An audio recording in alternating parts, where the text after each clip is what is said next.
Welcome back to the Mature Male Podcast. I'm your host, Wes, a psychotherapist helping men mature through timeless wisdom and practical guidance. Today's guest is Yaron Engler. Yaron is a musician who works as a drummer, singer, composer, and musical director, and has toured the world with productions and artists, including Hofes, Schechter, Rambert's Peaky Blinders, Shakespeare, Henry V, if I know my Roman numerals, and Akram Khan.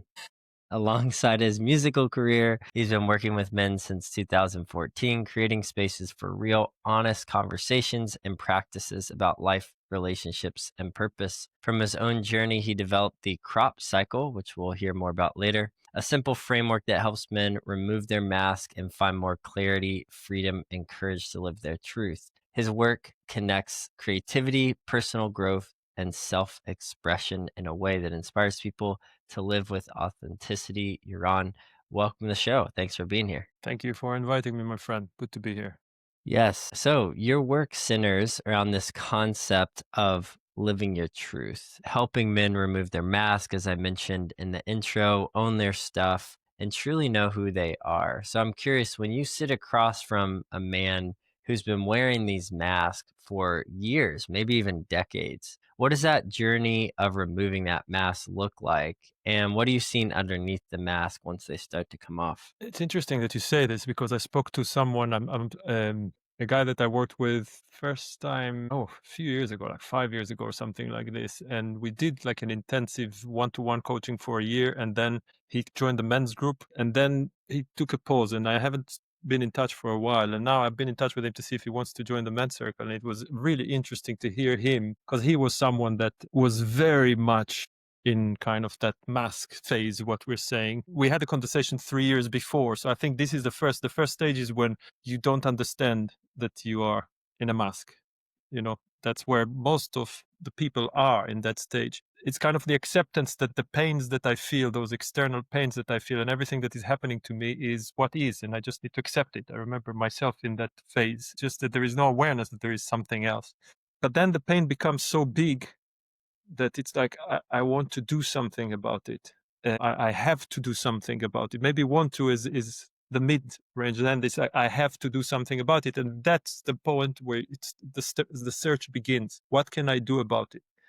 And then people go to different things. It could be the gym to kind of work on my muscles. It can be doing different groups and so on. Some people find this space of men's group. Some people find the therapy, whatever. But even there could be still masks being worn, I think. So yeah, I think there are different stages. I feel most of us still, the world is under a mask most of the time. And it's very, very rare to find places, spaces, people that you can really take all the shields off and just be yourself without any concerns or worries. That's what I'm interested in. I think this concept of is it appropriate to wear a mask at all comes into play, right? I think you could argue the mask, meaning, persona in the Greek where we get personality, that we have to present some sort of self to the world. And based on the level of safety we feel with people determines obviously the level of vulnerability. I think we'd both agree.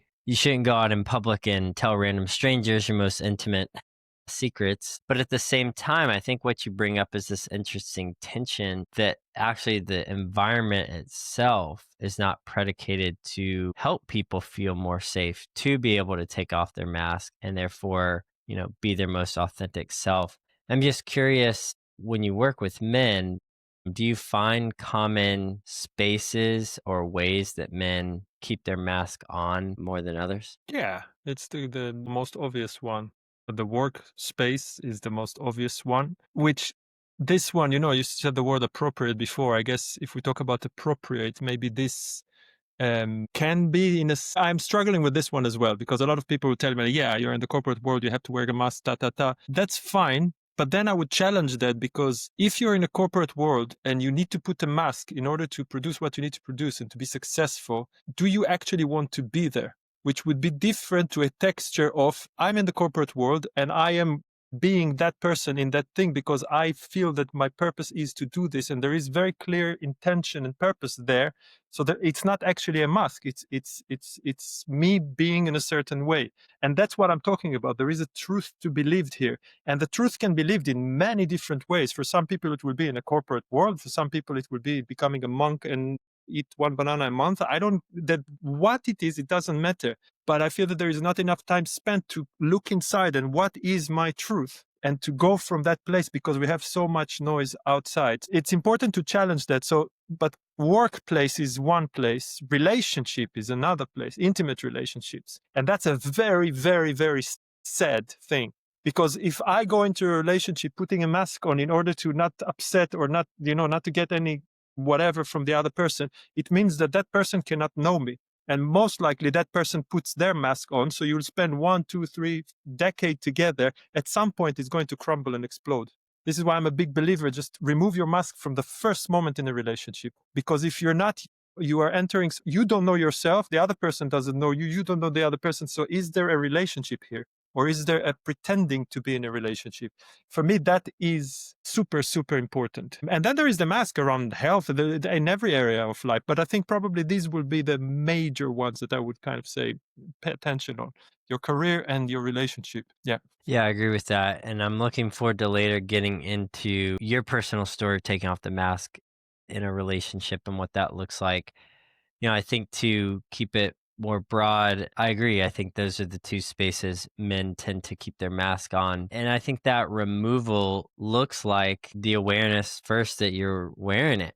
I think many of us walk around and just accept the life that we live in the spaces that we occupy and the ways we express ourselves is like, this is just, who I am. I think we often overlook the fact that we get a choice every day of who we want to be in the world. And, I'm sitting here saying that as an American, so I realize whole self-expression is coming out and culturally, and I Yeah, hear yeah. that. But I think in general, if we're talking about is what it means to express, and I think in my work as a therapist, I've also found that those spaces have masks too. People show up thinking they need to appear a certain way and share certain things. And I'll even say this because I think it's important. It's a common personality trait for men to be more non-agreeable than women, right? And I think many men would argue, well, like, I'm being real, I'm being strong, I'm being like, it is what it is kind of thing. I would argue that's a mask too, right? Like they're kind of using that as a front to really hide behind the more vulnerable uncertainty of things. And so, yeah, I think those are, I would agree with what you're saying. And I'm curious in your work, if a guy is starting to realize he's wearing a mask, what's that process of removing it? I think, to what you say, I think well, it can be, but it will be difficult for one to judge I am that, be in a men's group that you can trust to give you the feedback, how you appear. This is what I love about the men's group, because it's a space that if you are ready for it and you are willing to step into a place where you get honest feedback, not feedback that will kind of mess up with you, but to really give you the hey, this is how I feel you, this is how I see you, there is a lot of value in that. And I also, you touched another point, which I think is super important. You said, even in the world of therapy, like any other world, I'm a musician as well. In the world of music, you have to be in a certain way. You have to dress up in a certain way. You have to have an attitude. You have to put yourself on Instagram in a certain way. And it's fucking bullshit. Who are you? And what I've discovered in my life is that the more one allows, when I'll speak for myself instead of generalizing, the more I allowed myself to find the courage to show up as myself, and it's work in progress forever.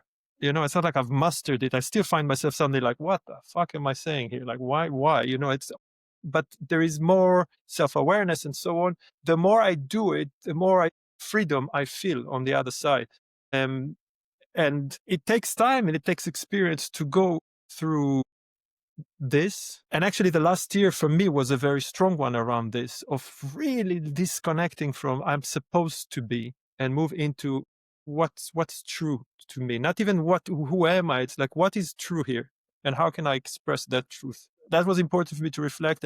To your point about given a script is the language I would use, right? That Yeah. you just assume this is who I should be. And I'm curious, I imagine you work with guys from different cultures, places in the world. Is that right? Yeah. or is it Yeah, pretty this sim is an yeah. interesting pattern. And the guys that have joined the work that I do, it's really interesting when I found it that most of the people that are in my community and have been in the men's circles over the years or worked with me one to one, it's people kind of like me, people who are, I call it, they have cultural or geographical conflict. What I mean by that is like someone like me who has lived in 4 different countries. I live outside of where I came from, or it's people who are married to someone from a different culture, people who have traveled a lot for work and so on. So I think there is a different perspective on life when we go out into the world and we experience the world. And we see that our perspective and the way I think and it's actually not what I think. It's like I'm being completely conditioned by my society, family, friends, family, teachers, whatever. But then going out to the world has shown me that there are more angles to look at everything and to stretch myself. And I think because there is the common ground for all these men, there is also a common thing of feeling that you don't really belong to anything, to anywhere. There is this feeling of like, of not identity crisis necessarily, but it's like, again, it's like, who am I? What am I? And I think that is a search that brings these kind of guys to come into the space where I am to discover what's going on for me, what is true to me, because, you know, where I come from, I thought it's X, but now I'm noticing that there is Y and Z and D and T. So there is this search for that. And big part of that is the removal of the masks. And the removal of the mask, it takes stages, and it's continuing to develop self-awareness. It's continuing to be in a space where you can share, as I said, very openly, and with knowing that I don't like when a lot of times in men's group we say that you won't be judged, because we all judge all the time. You know, you're probably judging me right now, and it's fine, and I judge you. But there is judgment without the judgment has no meaning, because I'm more interested than the judgment. I'm interested to see, okay, tell me, who are you? And there is no block from you giving whatever. And being in a space like this allows you to, again, discover a lot of blind spots that you just cannot discover on your own. And also, when you are sometimes passive in a way and not getting involved, but you hear another man who went through an experience and you hear your story through his, whether if it is like, fuck, this is really inspirational that I want to do it, or whether it's like, fuck, this guy is really in a hard space. I thought that I'm quite in a difficult place, but actually I'm doing quite well. You can have this reflection on yourself. And there is a lot of value in that. And I guess another connection which is important to removing the mask is that's a big subject, but is the connection to a deeper place, a spiritual place in us, which I think, you know, said you're in America. I think in the Western world, we have had real disconnection from religion for, I think, good reasons. But with that, we lost the connection to spirituality. And I think guys that come into this space and suddenly find that connection again, which is, whether they are aware of it or not, it's important for them. That brings some, again, the connection to something more truthful instead of the trying to find something out there somewhere. Yeah, several good points there. I think the first one, and I was curious if you could speak to the universality of the male experience versus the particularity of the male experience. Okay. Is it that, you know, me as a man, a white man in America is going to experience something different than you or other people you work with that are maybe from different continents and places? So that's the first thing I'd like you to speak to. And then the second is I agree about the judgment. I often tell my clients it's not that I often tell my clients essentially that it's I might judge you, but that's objective to properly assess your situation or mental state, but I'll never condemn you. I think that is a big difference, that the condemnation is essentially the negative interpretation or some sort of penalization or um yeah, needing to pay a price for what you are judging. And I don't think that should ever happen, because essentially you're trying to place a moral interpretation on someone's life in a decision that you didn't make. And unless you're an actual judge, that's just never going to be your job. So I actually do think it's important to judge people, like you're saying, to get to the truth. I mean, that's how we judge. Like, what is the truth? Okay, you're saying this. I hear that, but I don't know. Something's off a little bit, right? Or it can be really powerful in reflection, right? Like you were saying, you and I are judging each other. yeah, part of my judgment of you is you have this vibrant chaos that you just can kind of jump in and go for it. And within that, you're able to speak such wisdom. But I mean, based on your past and your careers, and it just lines up, right? That's a judgment. I can make that. But guess what? That actually helps me feel more safe in interacting with you because you're predictable. It's like, okay, what I'm judging is what I'm seeing. He's predictable, right? It's just the condemnation piece. And I think that piece is something that we struggle with, not just with other guys, because I think outwardly many men would say they don't care, or they're not worried about other men, which is probably a bit of a mask or facade. But there's such a deep internalized condemnation that we have towards ourselves in our own mask, right? Like, hey, deep down, I know that this is true about me. This is the mask I'm presenting. I'm weak. I'm valueless. I'm worthless because I can't get my shit together. I can't just overcome this, or I can't take off the mask. I can't get real. And yeah, I just think that many of us men struggle with that. You mentioned touring. You've had a remarkable career as a touring musician, turning your passion into a livable income. Since you knew at age 4 this was your path, which is very rare. I think there's something profound about what happens to us when we don't follow our heart. And in our first conversation, we talked a little bit about that. And I'm curious, you mentioned along the way you had this inner knowing that, hey, this is my path, this is what I want to do, and how many people tried to discourage you or dismiss you in that path. What's the price you see men paying when they abandon that inner knowing, that inner conviction? And what are some of the real difficulties that come up when someone does choose to follow that inner path they feel called to?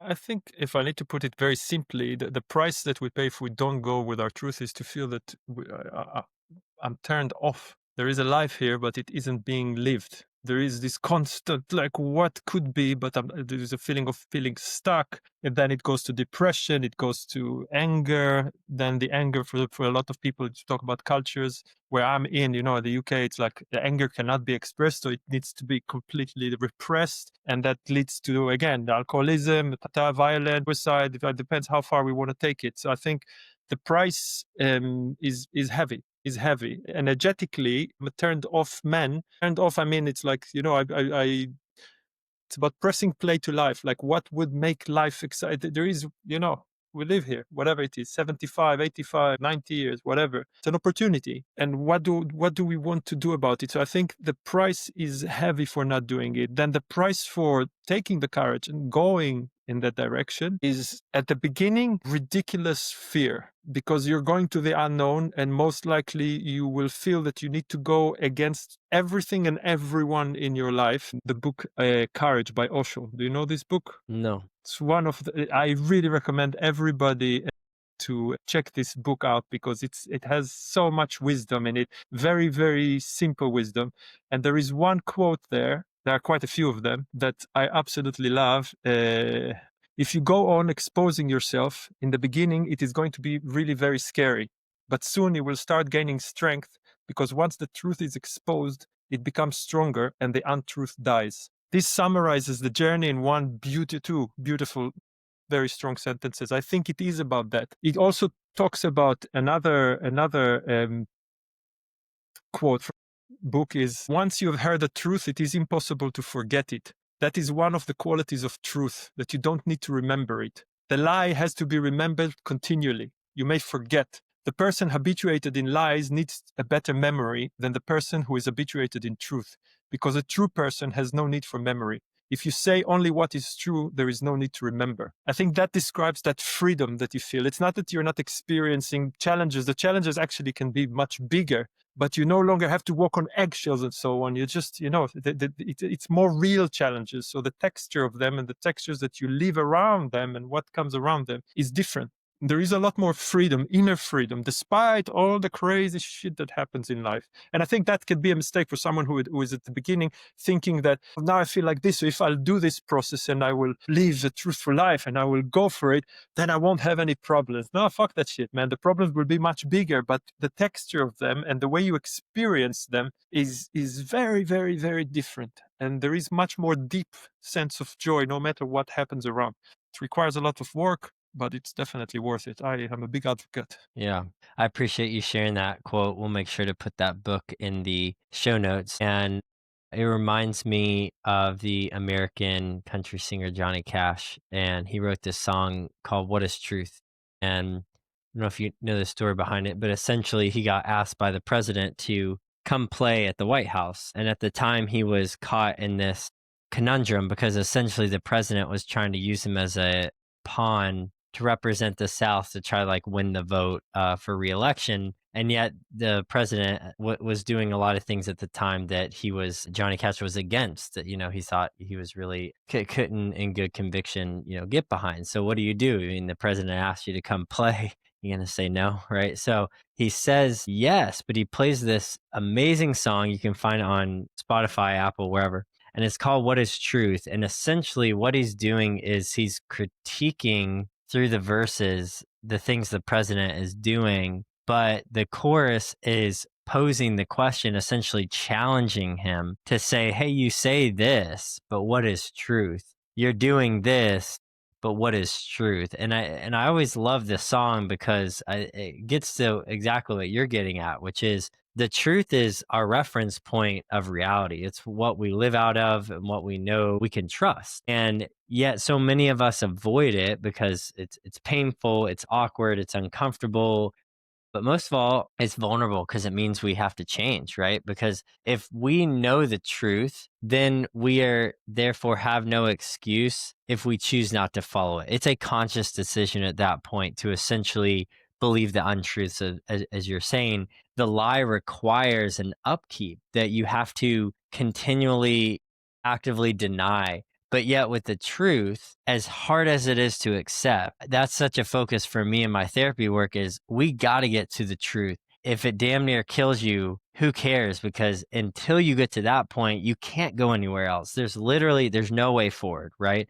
But once you arrive there, this is what you were saying in the quote, there's a level of freedom you can live in to say, oh my God, yes, now I can just live out of this truth as hard as it is. I know I can face it, own it, and move on. And, I use this phrase that, you money can't buy a clear conscience, and if you are actively denying the truth, it fucks with your head, right? It just messes with you. It like kind of just, it's always looming. But if you can learn to be someone that faces the truth, sees it for what it is, finds the courage in the title of the book to move forward and actually live out of that place. Again, it's going to cost you a lot, but you're going to have a clear conscience and you're going to be a person at peace. You're going to actually be settled into who you are, which goes back to your first point about taking off the mask. I'm sure hopefully you and I are both authentically expressing people that currently feel at peace with each other. And also, we've been around people that really know who they are. You can tell they face some really hard shit, right? But they're grounded. There's this level of just, it's not even comfort, it's peace that I can trust them in their presence for what they have to offer. And I think as a man, that's a goal I certainly have, right? Is like day to day, there's so many untruths that I'm living in that I'm upkeeping these lies, and ultimately, my ability to face that and follow it is true. And while you did that in your career, I appreciate this framework because you're essentially giving us a way forward in every area of life. Hopefully. Yeah. Speaking of truth, you're a big believer in radical honesty, and you hinted at it earlier that past relationships left you feeling more confined or unable to fully express yourself. That I think that resonates with so many men who feel like, in your words, they're editing themselves to keep the peace or meet expectations. What have you learned about the cost of that self editing, and how do we move towards that radical honesty without burning everything down? It's a matter of practicing it. And again, I just want to be, I'm aware that, for some people, if in my men's group to speak about these things and to take people into that place where you are really honest and you're really sharing everything, it's a common thing. That's what we do. But I understand that if somebody is falling onto this podcast now and listens to it and it is, if you're a man who is listening to this and you are stuck now in a relationship that you are really confused and you're like questioning it. And I remember being in something like this and this inner conflict and the desire to make it better, but you just don't feel it. And there There is a lot of inner confusion. So trying to bring myself back to those. It's very simple. It's not easy, but it's very simple. What I mean by that is just be honest. And again, if you are already in a relationship and it's already been for quite a long time, so maybe it is time to, if you can go to your partner, start to speak up and say like, hey, I'm feeling uncomfortable. I feel that I want to talk. It's to start a conversation. Anything that we hide is going to just, if you, it's the same as if I'm comparing it to, a house that will never be clean. At some point, it just will be full of shit. So it's like and this is how we build a relationship, that the truth is not being cleaned there. It's going to accumulate, and at some point it will explode. The rate of divorce and conflict in relationship, there is enough data on that. I'm not a data kind of guy, but I'm seeing relationship crumbling and falling apart. So first of all, take your time to feel into what is true for you. Again, I would recommend to go to a place like working with someone like yourself, to start talking about it, even if it's not in the relationship itself, but just allow yourself to express those things that are so stuck in you slowly, step by step. Another way to do it is through coaching. Another place, which is a great space, is a men's group, because there you will hear also from other guys. A lot of times I had it, now I don't really have it because I've done a lot of clearing of this, but we all have this dirty secret that we keep so tight because we think that we're the only ones, whatever it is, and you think that you are a horrible person, ugly person, so on. In the space of a men's group, if you have that space that you can have this conversation, you would share whatever dark thing that you can share. And suddenly you see 3, 4, 5 other guys say, yeah, I feel that as well. And you suddenly see like, oh shit, so this massive elephant that I carried on my back for all these years is actually just imagination, and there's nothing wrong with me, and it's okay to think or feel like this. It's not like I'm going to kill anybody. It's just a thought. It's just an emotion. And to understand, which has been an important part of my healing journey, the detachment from all these emotions and thoughts that we dictate what we think life is. This is a bit heavy maybe on the spiritual side, but we really have this attachment to the body, to the mind, to the thought, the emotions that we have, and we live by them when they are just thoughts, they are just emotions, and it's just a body. I'm going a little bit heavy on the spiritual side here, but this is the thing that really helped me come once and for all from years, like 3 decades of depressions, and to remove them from my life. It is about letting the truth being revealed. So I think, if you can do it within your relationship, great. If it's too overwhelming and you have maybe a good friend that you can fully trust, start speaking to them. And if you don't have that, go to a therapist like yourself, for example, start to have the conversation, a men's group, a coach, whatever. Just find a space where you can start letting things out. Because if you don't, so there is a limit of how much any container can hold if we keep pouring anything into it. That would be, I guess, and then if you are at the beginning of relationship, if you are not in a relationship, put this as your foundation, which is what I've done in my relationship. After 2 relationships that I felt, and again, I would blame only myself, not having the courage back then or the self-awareness to do that. With my wife, from the day one, we're 17 years together now. From day one, I told her the only way for this relationship to work is if I can tell you anything, no matter what. And that is the foundation. And fuck me, this is not easy. But going through 17 years, we went through really tough times and really beautiful times. If I reflect back, I think that was one of the best decisions I've made in my life. And this relationship is a constant growth. Is it forever? I don't know. I have zero interest to break it up. I would love to see us growing old and taking the piece of each other when I can hardly walk and my teeth are falling down. And it would be great. I don't know if that will happen, but I really feel that this is a truthful relationship where both of us are challenging each other, where both of us will poke each other to speak the truth. And it's ouch. It's really fucking painful sometimes. But I really believe that sometimes it's worth having those little pains and then the relaxation, then accumulating little pains more and more for years, and then suddenly you find that you have a cancer. So it's very simple, be honest, not always easy, but worth it. Yeah. And I do think this is culturally varied. I think about my own experience as an American. There's this joke that no matter, you lived in the States, so I'm sure you got this quite a lot. Well, maybe in the Northeast, not as much, but, how are you? I'm good. Right? Like it's just this standard Yeah. thing. It's like no one really actually means it. And there's this saving face we kind of have. And again, I think it's a contingent on your relationship with that person. Obviously, you're not going to get the most real or honest unnecessarily, let's say. But I think within your close relationships, and it's something many of us men struggle with, is we do by default suppress it and push it down, and it's terrible. Like you said, it really eats at us like a cancer. And if we don't have check-ins, just like medically, you need to go to the doctor to ensure that, everything is good. Another thing, ironically, most of us men struggle with, seen as a necessity, then it does grow. There's no other option, right? Because if something is hidden and untouched and you're unaware of it or it's unaddressed, then it will grow. I mean, there's no other option. It doesn't stay stagnant. And so I think it is important to realize in a moment, being honest can feel, like you're saying, incredibly difficult and awkward and uncomfortable, all the things. But we just have to realize this is just a feeling. Like it's temporary and it feels very immediate and urgent. But at the end of the day, it's just a feeling. I'm still alive, I'm functioning, I'm not threatened. And if you can remind yourself that in the moment and then speak out of that place that you're honest, then you get somewhere. And you were mentioning this. It's better to have 1,000 cuts or pains and to deal with those, right? Then let them build up.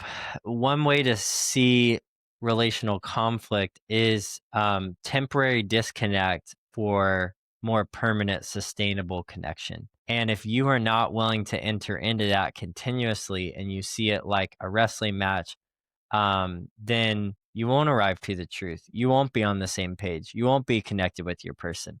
But that was hard for me coming from the South in the US, where it's very conflict averse. I do not like conflict, and it's also a personality thing. And my wife kept telling me, there's nothing wrong with our relationship. We're not on the rocks. We just need to be able to tell each other our truths and share what's going on and be honest in a way that, we can work through it. And now it's like a default. If we haven't talked out something or I feel like there's something going on I need to express, that's the priority. And in the appropriate space, we share that with each other. And again, going back to that clear conscience, you feel good because you're not carrying anything. But if you suppress that honesty, then by default, you're carrying all that shit day in, day out. And what other option do you have but to get cynical, resentful, bitter, all those things, which I'm sure we've both gotten personally and, had other men. And for any guy listening, I think, that's it. Ask yourself, do I have any resentment? Do I have any bitterness? Do I have any condemnation and judgment? These things. And if you do, you need to find a way to set it free. So I appreciate you mentioning that. I think it's something in relationships we don't talk about enough. Yeah, and I think it's important also, since if somebody listens to this and it touches something, but it just confuses you at this point, and you feel like, oh, there is something here, but I don't really know. That's great. That's fine. That's where you are right now. Let the confusion be there as part of the process, and continue to ask yourself questions. And another thing that you mentioned at the beginning of what you said last, it's like, when somebody asks you, how are you? I'm okay. For me, there is another thing, apart from being honest, is to bring meaning, and to stop saying things or respond to things without meaning. And like, how are you? Man, actually, I don't know. And again, depends on the context, not in the supermarket when you go through, but if it's a friend, if it's someone that actually you can have a conversation, just to make it meaningless will create a meaningless experience. And this is really important. You will experience in life what you are practicing. So if you want to have that deeper relationship, it's something that you have to practice. And it's something that little by little you can do, because you are, whether you think about it or not, you are practicing something now. You might be practicing being miserable. You might be practicing being depressed. You might be practicing being fake. You might be practicing being super helpful. Whatever it is, there is something that you do on a regular basis because it became your trait and you are good at it. You might be really great in being depressed. I've been like that for years, man. I was a master of dropping down and feeling that everything is dark until I understood that it was a choice. Other things, or being a people pleaser. So don't expect to change it in one day. But if you start noticing that when somebody asks you, how are you? Even if you don't answer a different question, if that question can become an invitation for you to think like, actually, how am I? I'm really sad. I'm feeling really sad would be much better than, yeah, I'm okay, and brushing it and moving on. It's an invitation to start becoming self-aware and to start practicing something different. Because if every day, instead of eating 2 cups of sugar, you will eat one thing that is healthy for you, and I'm very careful with healthy, because healthy I don't know what healthy is. You have to find it for yourself. But if you do this for half a year, you take 2 cups of sugar and for something that is better for you, just that for 6 months, you'll notice a massive difference. So it's with everything. If you want to be more honest, if you want to be more loving, if you want to be stronger, more confident, it's one little thing at a time that can make a difference. And surround yourself with people that will help you with that, because if you feel that you're struggling, it's probably because all your environment around you is people that will find it hard to accept. But trust that once you start to make the changes, you will start to see that your reality, the people around you, suddenly change, and you suddenly find new people, and you might have to let go and disconnect from some of the reality that you have right now in order to connect with something that is more suitable for yourself. There is pain there is grief, there is something that you need to let go of, but the gain is living life that is much more authentic. So a lot of information here, but I think it's important to mention all these things. Yeah, I agree, and I appreciate you mentioning them. You know, it reminds me, I interviewed a guy named Dan who runs this podcast called Brojo, and he also talks about No More Mr. Nice Guy, radical honesty, all these things. And something he said that really struck me was that when you choose to be honest, there's no going back. You're gonna lose friends, you're gonna lose people around Absolutely. you, but not as this antisocial thing as much as it is the more you desire to seek truth as a person, as a man, the less people go with you because the less average people want to pursue those levels of truths. But those who go with you are really close to you and you feel connected, like you said, support.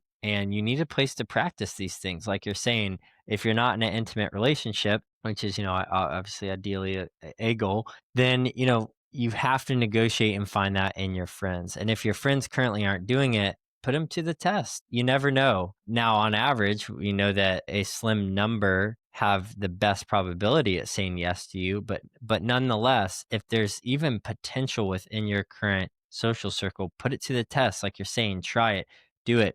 And I think what lies underneath here, my last point is it's a question: how much do I value myself? How much do I feel like my voice has an appropriate amount of expression in the world? Doesn't mean I'm dominating, doesn't mean I'm the center of attention, but it certainly means if I do not express my needs and desires in my closest relationships, you said this earlier, people don't know me. How are they going to know the real me if I never speak up, if I never say anything? And the only way to build trust is to take the risk of being rejected. That's the only way we do it. We cannot build trust if there's no risk of being denied, rejected, all of that.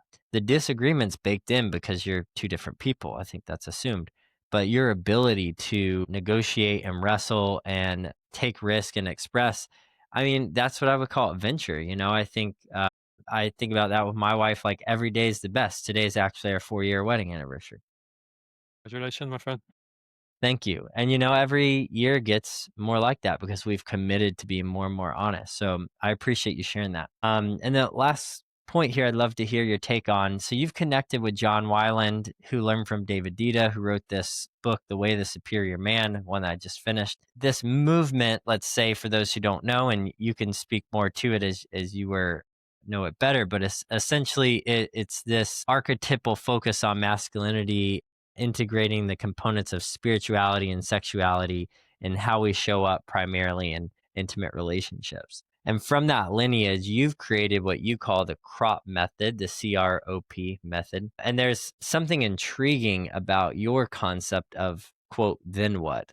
Can you walk us through this framework and what that question really means? Yeah, so I've been working with John for a few years. I love John. He's considered as one of my main teachers in life. He is doing great work, and I really recommend people to check him out. And again, John's work is based on data. A lot of it is based on Data's work, which you read the book, so you know what it is about. I really enjoyed that concept. For me, I worked with John, and after a few years of working with John, I felt that I need to take my own path with it, because John started to focus a lot on sexuality, and intimacy was the main thing that he went for. Also, he's in the West Coast US. I'm in the UK, so it was always a bit of a difficult one with time zones and so on. So I went on my own path, and I was looking for the experience that I had at the beginning with John, which was amazing. I was looking for a place. And for me, I was not at the beginning of the journey, when I was like, "Oh, I don't know what's going on." I was already doing a lot of work on myself, and I was looking for something that will help me continue to deepen the work on myself. And I was looking for something that will be consistent, something that will be very sharp, something that I'm around men that I can feel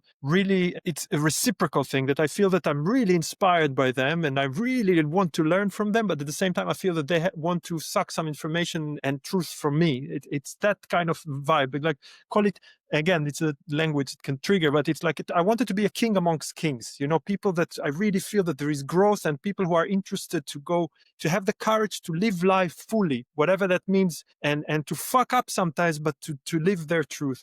And I was doing a lot of work, and when I searched for it, I saw a lot of different types of men's groups running.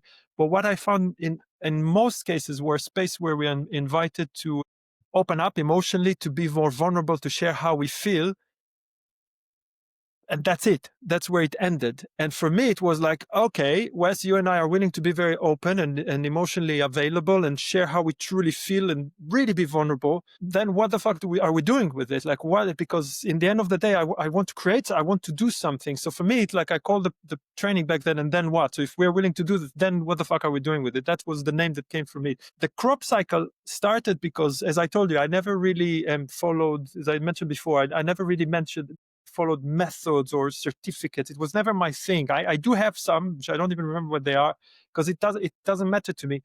But people ask me, so how do you run the work that you do? What do you do? Do you have a system? Do you have a method? And I was like, I don't know. But it made me reflect. And then when I reflected on it, I noticed that there is a pattern here. And I called it crop.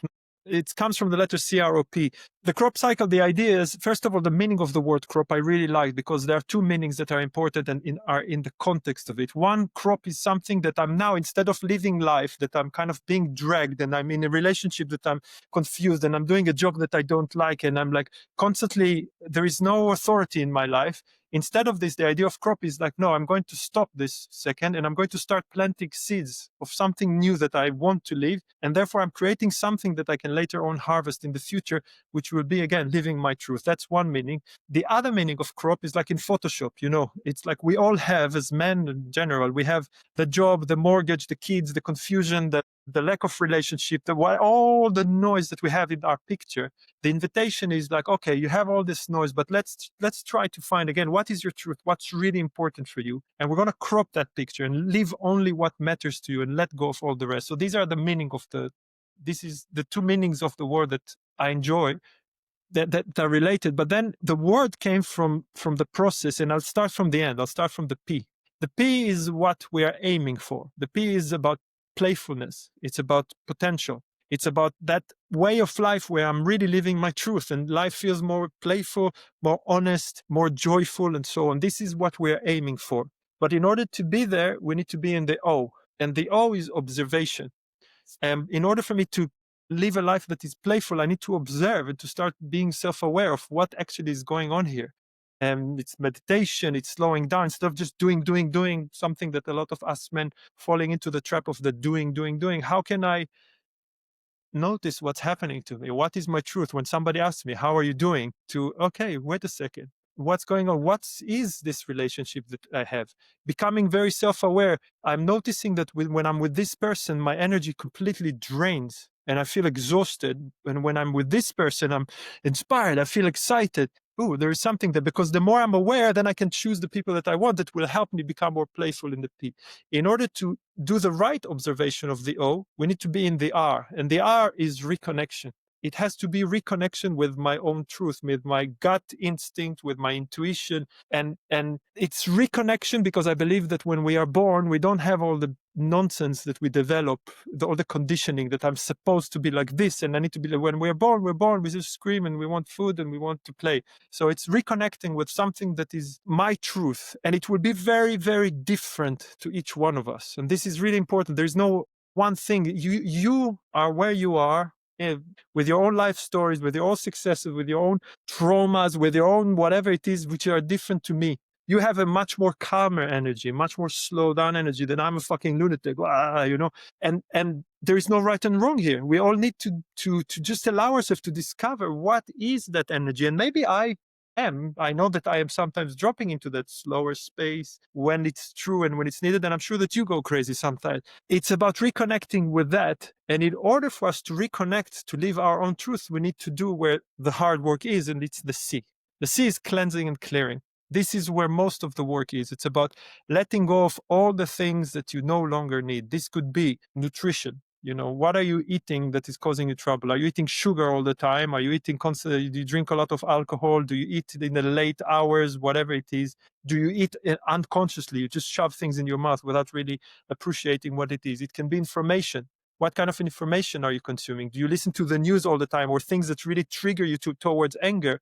Or do you listen to things that inspire you and make you feel like, oh, I can go in this direction, make you feel creative? And another one is cleansing and clearing of people. We spoke about that. It's to really start noticing who are the people that inspire me. And if you don't have them around you, you have podcasts, you have books, you can reach it. There's no excuse to why not to get to these people. And on a deeper level, there is also cleansing and clearing of body pains. And we all carry a lot of body a lot of pain in our bodies, and there are ways to let that go. There is a lot of stuff that is stuck in the body. There's a lot of wisdom in the body. So it's by cleansing and clearing all this information, food, people, pain, and so on, that I can start reconnect naturally. The thing is that for me, it's like all the hard work is on the C. You have to cleanse and clear. All the rest happens naturally. But when you do the cleansing and clearing, and you start to let go and you start to pay attention, you know what? I'm not going to go and hang out with these people. I'm not going to take this food that I know that messes me up.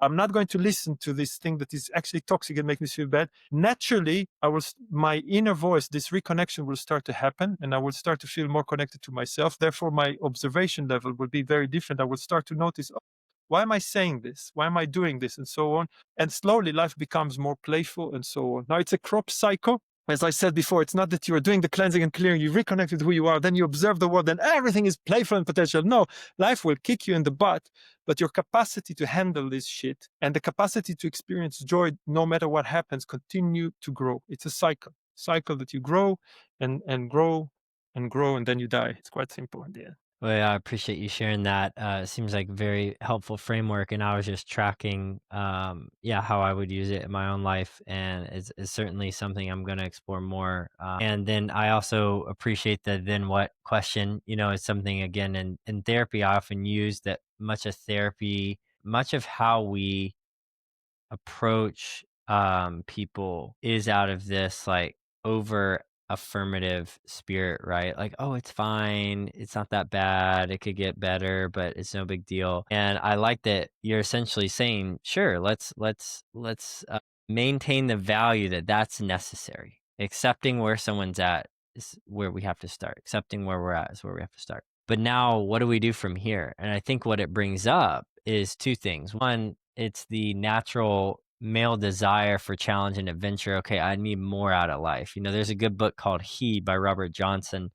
And essentially, without ruining it, there's a core component in there where this knight, his name's Parsifal, has to leave the castle, go through all these battles to come back and marry the maiden. Ironically, the maiden, who was also born out of royalty, didn't feel the same need to leave the castle. And essentially, what he's getting at it from a Jungian analyst perspective is many men, not all, but many, feel this need to almost go out on adventure, to face challenge, to find what's in themselves. You know, we even mentioned both of us have moved several times away from where we live, only to return back with this wisdom, you know, like Joseph Campbell says, the hero's journey. And I think that's what the then what is getting at. Great. You can accept, you can be where you're at. And then where do you want to go from here? And it's a call to adventure, but it's also a call to challenge who you are as a person, to say, now that you've named it, what are you going to do with it? Are you going to keep it? Are you going to, you know, exchange it for another truth or thing?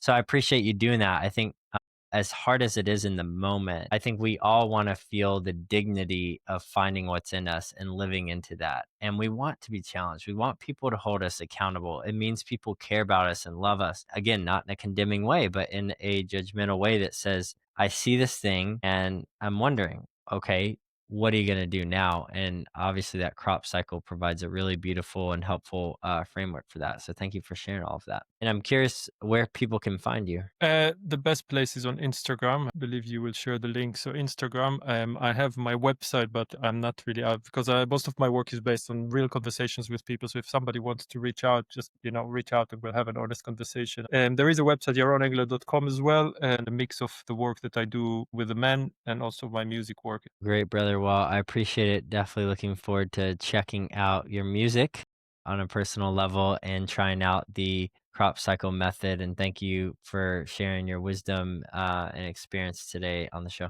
Thank you. All right, guys.